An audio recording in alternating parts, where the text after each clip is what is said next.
तो हेलो बच्चों, कैसे हैं आप सब। चलिए शुरू करते हैं आज का लेक्चर। और आज के लेक्चर में हम पढ़ेंगे क्या, तो वही स्टेटमेंट वाला कुछ क्वेश्चन होगा। आपको प्रैक्टिस कर लीजिएगा, प्रीवियस ईयर वाला है और इसमें टाइमिंग छोड़ दिए हैं।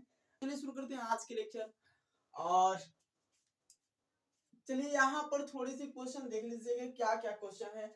अभी आपको दिखाई दे रहा होगा तो ठीक है, हमारी शक्ल मत दिखना चाहिए, बढ़िया खराब खराब जो है दिखना चाहिए, उसी को कोई मतलब नहीं।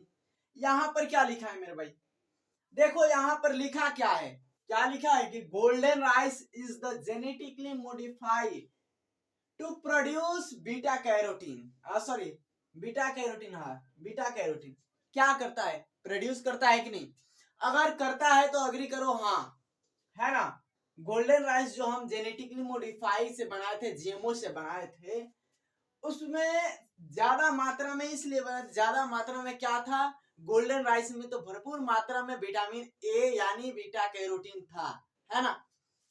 यहाँ पर इसकी स्टेटमेंट 2 देख लेते हैं, मतलब इसकी एक्सप्लेनेशन क्या करे। इट हेल्प्स इन क्या, प्रिवेंटिंग, क्या करता है रोकने में, क्या करता है यह प्रिवेंटिंग करने में, रोकने में विटामिन ए डेफिशिएंसी। किसको, तो विटामिन ए डेफिशिएंसी को रोकने में क्या होता है, हेल्प करता है। अभी तुम लोग को समझ में आ रहा है कि नहीं मेरे भाई, ये दोनों, इसका ये करेक्ट एक्सप्लेनेशन, इसका एक करेक्ट एग्जाम्पलेशन है। कैसे है सर, पहचाने कैसे आप, तो यहाँ पर बातें दोनों जगह पर क्या कर रहा है कि विटामिन ए की बातें कर रहा है, विटामिन ए की बातें कर रहा है ना। और यहाँ पर देखो तो इसका आंसर हो जाएगा क्या, ए हो जाएगा। Both statement are true, but statement 1 is the correct explanation of statement 2, है ना। यहाँ पर क्वेश्चन नंबर 2 देखो क्या है, क्वेश्चन नंबर 2, क्वेश्चन नंबर क्या है, ये 1 है ना। क्या कर रहा है,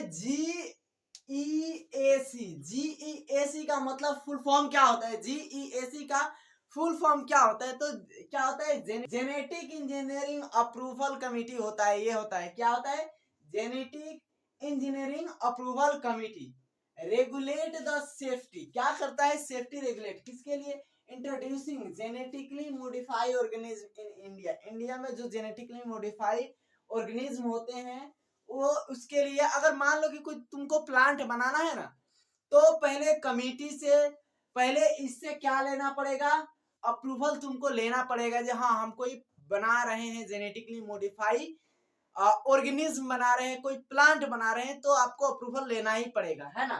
तो यहाँ पर तो ये हमारे इंडिया में किससे, तो सेफ्टी करता है, समझ में आ रहा है। क्या करे, the committee function under the ministry of environment and forest.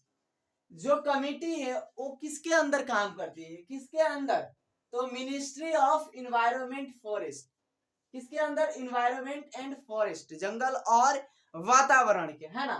तो यहाँ पर इसका करेक्ट एग्जाम्पलेशन भी है और ये हमारा सही भी है, तो इसका करेक्ट एग्जाम्पलेशन है, तो ये आंसर नंबर ए ही होगा। वीडियो को पॉज कर लो, पॉज करके नोट कर लो, ज्यादातर टाइम तो नहीं लगना चाहिए, लेकिन दिखाई दे रहा होगा तो ठीक है।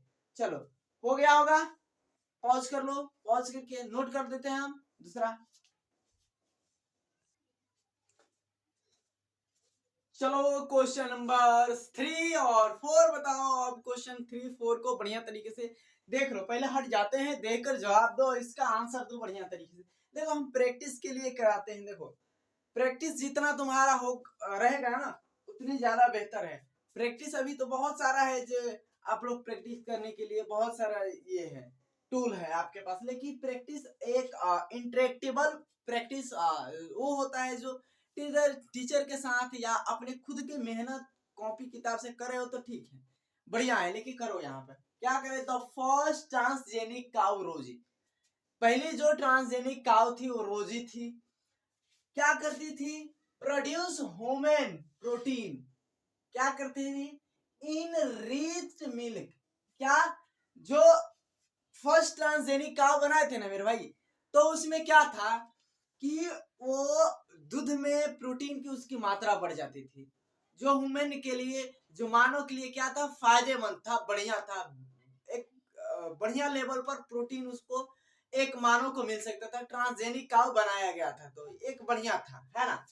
तो हमारा आंसर क्या है इसका, जो स्टेटमेंट 1 क्या है, करेक्ट है। क्या करे, the protein produce was lake albumin, क्या करता है इसमें लेक एल्ब्यूमिन, कब कैसे, तो पता है कि हम जब ट्रांसजेनिक काउ बनाए थे तो उसमें क्या थे कि जो अल्फा लेक एल्ब्यूमिन का जीन था, अल्फा लेक एल्ब्यूमिन का जीन था, उस काउ में क्या किए थे तो हम ट्रांसफर किए थे, तो हमारा काउ बना था। Which is nutritionally more balance for infant, क्या है वो न्यूट्रिशन, जो न्यूट्रिशनली है वो पूरी काफी तरीके से क्या है, न्यूट्रिशनली बहुत ज्यादा बैलेंस है, क्या, इन्फेंट के लिए। तो हमारा ऑप्शन आंसर देकर तुम बता सकते हो कि हमें सारा चीज आपको बता दिए। बेसिकली बढ़िया तरीके से देख लोगे तो समझ में आ जाएगा, पढ़ लोगे तो बढ़िया तरीके से समझ में। क्या करे, gene therapy was first attempt, gene therapy was first attempt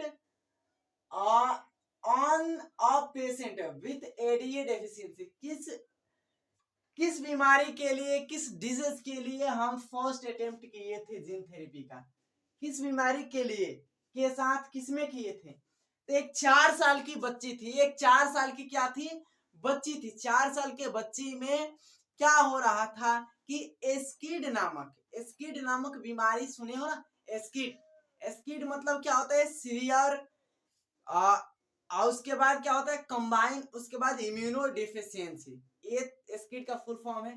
तो इस बीमारी के उपचार में, इस बीमारी में क्या हो रहा था कि जो बी और टी लिम्फोसाइट है वो क्या हो रहे थे, मेच्योर नहीं हो पा रहे थे, परिपक्व नहीं हो पा रहे थे, और परिपक्व नहीं हो पा रहे थे तो हमारे पास क्या था, इसके कारण जो एडीए मतलब कि एडिनोसिन डाई एमिनेज एंजाइम, एंजाइम को बनाने वाला जीन, प्रोटीन को बनाने वाला जीन खराब हो जाता था, खराब था इस बीमारी में। तो हम क्या करते थे, बगल से एक सी डीएनए कॉम्प्लीमेंट्री डीएनए लाकर जोड़ते थे, है ना।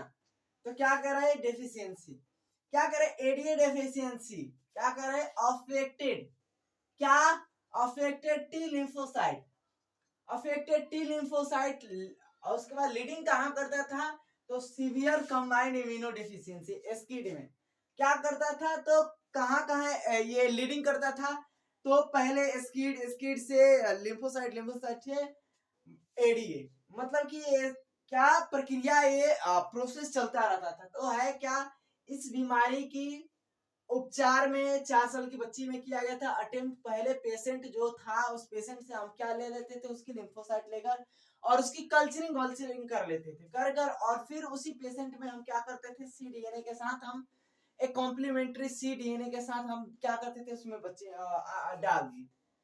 तो ये है हमारा स्टेटमेंट 1, स्टेटमेंट 2 इसका एग्जाम्पल है और इसका भी ये एग्जाम्पल है। वीडियो को पॉज कर लेना, पॉज करके बिल्कुल नोट कर लेना बढ़िया तरीके से।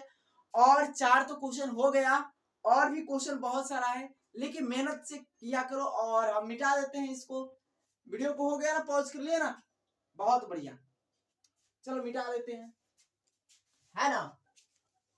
तो बनाया करो मेरे भाई, और क्या कहेंगे, मेहनत तो लगना ही लगना है, कि जितनी ज्यादा मेहनत अगर हम करेंगे उतनी ज्यादा, चाहे परेशानी क्यों नहीं आए, उसमें मेहनत बनता है आप लोग से, आप लोग को भी मेहनत बढ़िया करना बनता है। अगर मेहनत नहीं करिएगा तो फिर दिक्कत है ना।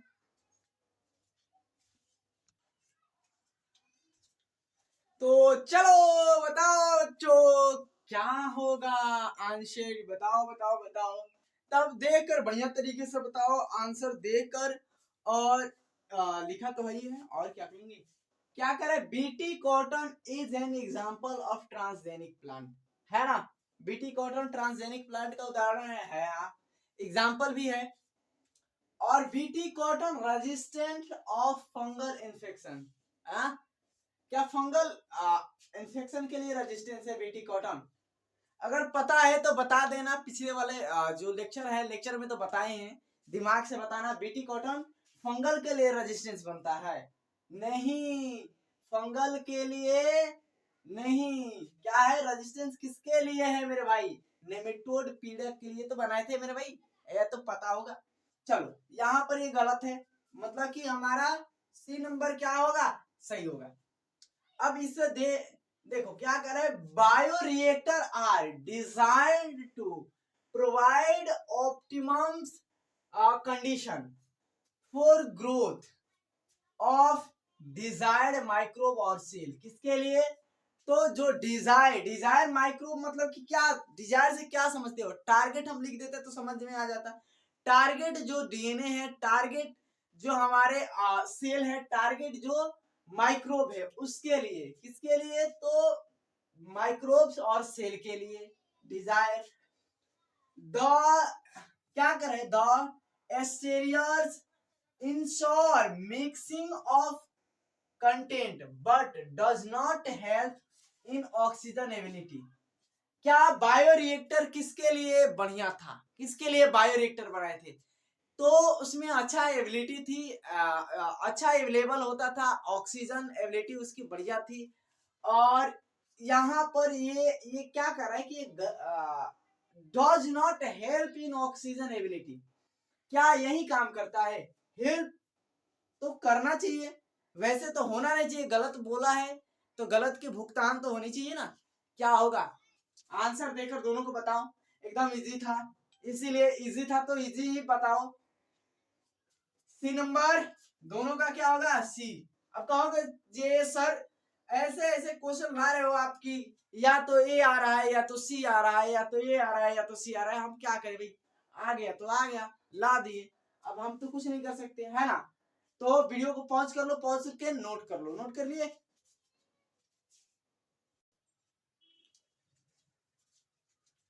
तो चलो बच्चों देखो, और चलो भाई मेरे बताओ, और क्वेश्चन को देखो, देखो आंसर करना बढ़िया तरीके से। और हमारा लास्ट ही क्वेश्चन था। लास्ट क्वेश्चन क्या 8 था, 2013 का है, लेकिन क्या है ये 2013 2019 का है, दो चीज लाए हैं। 2013 और 2019 में पूछा गया था क्वेश्चन, देख लेना, हम लाए हुए हैं। वैसे तो क्या कर रहे हैं कि सोमेटिक सेल, क्या सोमेटिक सेल की बातें कर रहा है। Gene therapy is pass on two of spring. क्या सोमेटिक सेल में अगर कोई बीमारी हो रही है तो क्या पास ऑन हो सकती है? किसी ऑफ स्प्रिंग में पास ऑन हो सकती है।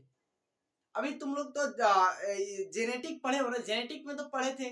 पास ऑन कहां से होगा? जर्म सेल से होगा, सोमेटिक सेल से तो नहीं हो सकता। हमारा ये हमारा पहले तो गलत है।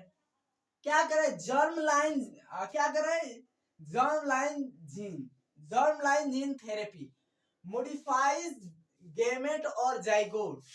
क्या करे, हेंस इनहेरिटेबल।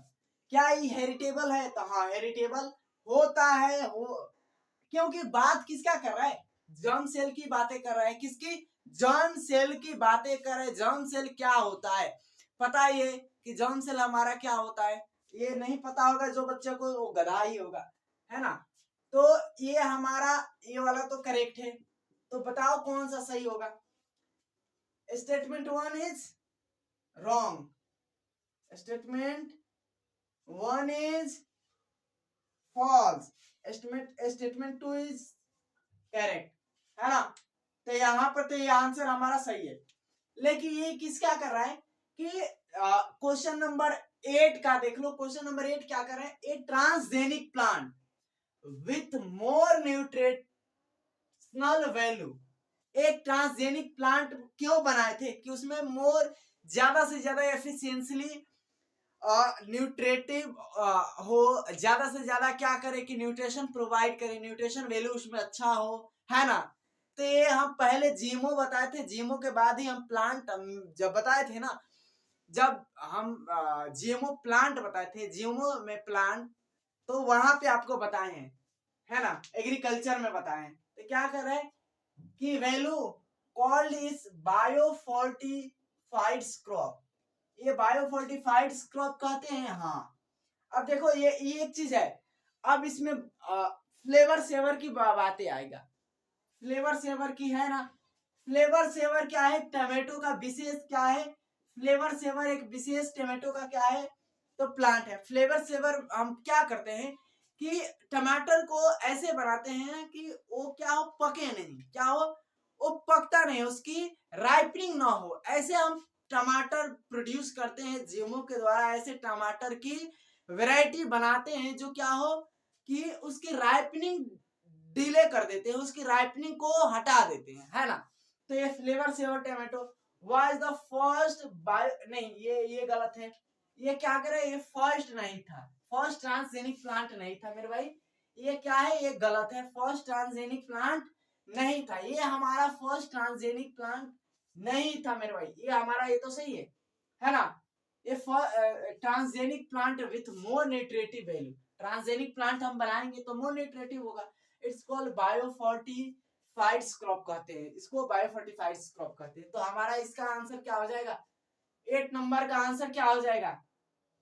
ये तो हमारा गलत रह गया, स्टेटमेंट 2, स्टेटमेंट 1 इज सही है, सी और डी। तो चलिए मिलते हैं और कल वाले क्लास में मिलेंगे। तो सो बढ़िया तरीके से, और लाइक भी कर दो, सब्सक्राइब भी कर दो, क्योंकि अभी जो बच्चे आए हैं अभी नोटिफिकेशन आपके पास तुरंत चला जाएगा, है ना। तो नोटिफिकेशन चला जाएगा तो जो बच्चे अगर नहीं, अगर ये करते हैं तो कोई दिक्कत नहीं है उससे, मतलब कि आपको अगर अच्छा लग रहा है ना तो अच्छे लाइक कर देने से, या एक अच्छी लाइक कर दोगे तो चलो इससे तो कोई मतलब नहीं है, ठीक है। लेकिन अपनी अच्छी पढ़ाई करते रहो, ये हमको अच्छी लगनी चाहिए कि आप अपनी अच्छी पढ़ाई करो। और सो चलिए मिलते हैं नेक्स्ट वीडियो में।